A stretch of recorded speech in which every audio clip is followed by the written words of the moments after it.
Ladies and gentlemen, thank you for joining us here today. I'm, of course, Gregor Guy. I'm Casey. And for your viewing and educational purposes, we will be presenting this week's episode of Bang Head Financial. So, what's going on this week? Obviously, markets are down. Everyone's hurting. Sucks. But news-wise, last week, I had just heard about this right before we recorded our episode. So, I didn't want to present this particular story until I found out more information on it. BlackRock is apparently partnered with Coinbase to create a Bitcoin trading fund. So, what does that mean? Honestly, I still don't even know. I think if BlackRock's involved, it's probably something a little fishy, and I'm not. That's definitely something you'd have to dig into a little bit more before you'd like to participate. Okay. Yes. Speaking on that, I will say that this does show, interest on the institutional level. Right. Of people or institutions wanting to get involved in cryptocurrency. Obviously, there is money to be made there. Right. And they are all about making money. For them. Very true. However, my main concern on this is could potentially they apply for an ETF, an exchange traded fund, a spot ETF, and could they potentially, now coming into the game late, be the first ETF approved by the SEC? In my opinion, this is just opinion, obviously, it's actually probably highly likely. And at the same point in time, I would venture to say that just shows the, corruption. Right. That's just proof. That is 100% proof at that point in time. I mean, how much more proof do you need? They would be able to manipulate the crypto market at that point in time, right, in very, very bad ways. But when a company holds way too much power in any sector, it automatically becomes corrupted because they can do what they want without the... Well, I mean, obviously, as we talked about on a previous video, you got BlackRock, you got State Street, and, you have Vanguard. But they all own each other, so they're not going to fight each other. Yeah, so, they're not competing. They have to be, I would have to assume that they're probably working together in some sort of capacity. Right. I would assume. Either way. But also, oddly enough, less than a week after I heard about this story, the fund is already alive. All right. Which is very strange, because I would assume that there would have to be documents filed. You only have to file documents if you're not involved in governmental control. Well, they had to file documents with the SEC. The SEC probably works for BlackRock. And they also approve exchange-traded funds. Yeah. You see my dilemma here? Anyway, what else is going on this week? Just moving on from kind of depressing, possibly depressing news. Right. It might be a good thing, Who knows? We'll have to wait and see. Akala. Do you know anything about Akala? This is going to be a crypto-heavy financial segment. It sounds like Ecolai, except with an A at the end. No, it's Akala. It is a stable coin. Right. Apparently, exploiters were able to mint 1.2 billion additional tokens and basically crash the entire ecosystem. So another stable coin depegged. Another one bites the dust. Another one, actually, not necessarily. Okay. because the community voted to burn 1.2 billion of the coins that got, erroneously Well, minted. if they know where the coins are, then why is it that big of a deal anyways? Just burn them and you'd be all right. They just have to fix the loophole. As soon as you pull it off an exchange, guess what? Got Right. I mean, I don't know what to tell you. I mean, if fake coins are created, you said everything is. If you are in possession of your own keys, guess what? Right. They are technically your crypto. Right. But you cannot just magically make something. You have to do it through that particular network. So it was an inside job. Do you think? I don't think it was an inside job. No, Mm-hmm. I think that this was. I mean, I don't want to use the term hackers, but people used an exploit from a recent update in order to mint these coins. But the community voted to burn the same amount that was created in order to kind of like attempt to save the peg on the stable coin. And now it broke down to 0.209 cents from its dollar peg. And after they did the burn, it jumped back up to 94 cents. So we will continue to watch what happens from there. Either way, they still did better than Luna. Right. Terra Luna, obviously. That's what we're talking about there. So, next thing going on. Crypto banks. Now, I had never heard of this before I started doing the research. I don't know what a crypto bank is. Do you know what a crypto bank is? I'm gonna assume that it would be similar to a crypto.com or something like that. That's what I would assume. I still don't really know what a crypto bank is, Right. even after doing a couple hours of research.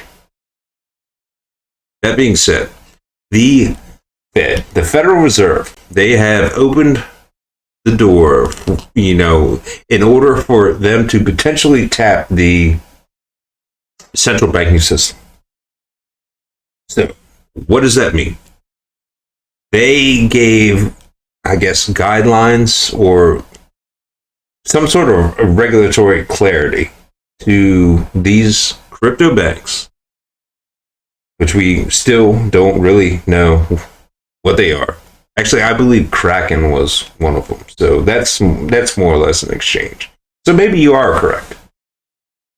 I think the sellers of crypto would be, personally, in my opinion, basically, if not fully, then partially crypto banks. The exchanges. Right. Okay. I mean, that's probably a fair assessment.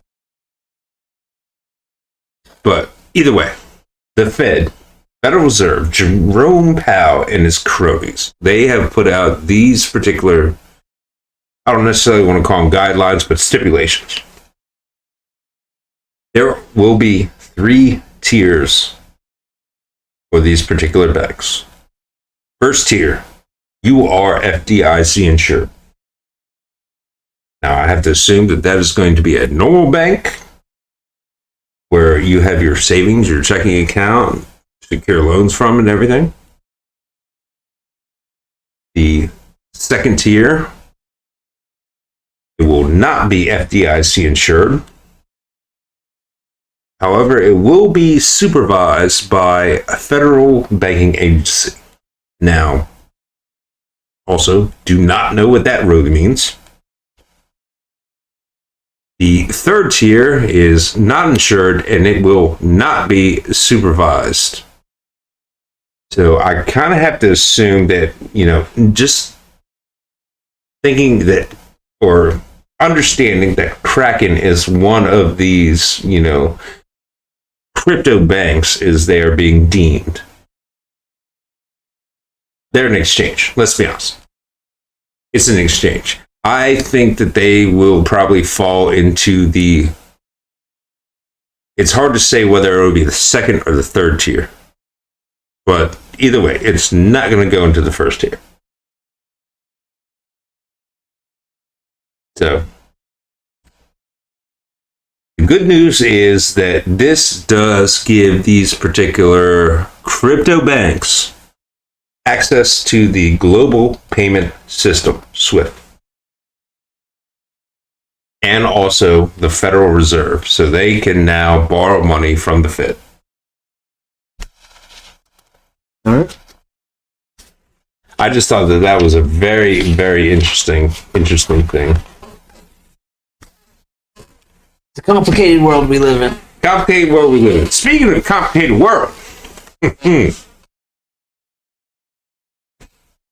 yeah. The current administration, they are patting themselves on the back. You know why? Currently, you know why they're doing that? Because they haven't set the country on fire yet. Are you sure they haven't? Well, I'm pretty sure they have. Anyway, they are proud of their $1 trillion infrastructure bill. And it should be noted that it was a bipartisan bill. So, I mean, it was crafted by both sides of legislation. Well, that's questionable when one side has power and the other one doesn't. Anyway, and the purpose of the bill, and this is a direct quote from the administration, is to refurbish roads, bridges, airports, and to reduce emissions. The one thing, when they pass a bill, it's not really the actual bill and its implementation.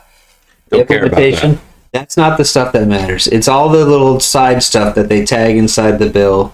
Like, even though it might be like a $1 trillion bill, that might be the headline. But on the sideline, there's a $4 trillion bill that says we're going to give this amount of money to other things or broad the total cost of this bill is $1 trillion. That's why it's a $1 trillion bill. I don't trust any of it, to be honest with you. Fair enough, but that's not what we're talking about. You should not be able to tag anything else. I mean, I agree. A law should just be a law, and that should just be the law. There should not be all these stipulations and clauses and everything. We have already discussed this. The average person should be able to understand any bill passed. It should. A bill should be like 1 or 2 pages at max. Right. So, but what we are talking about here is to reduce emissions. How are you going to reduce emissions via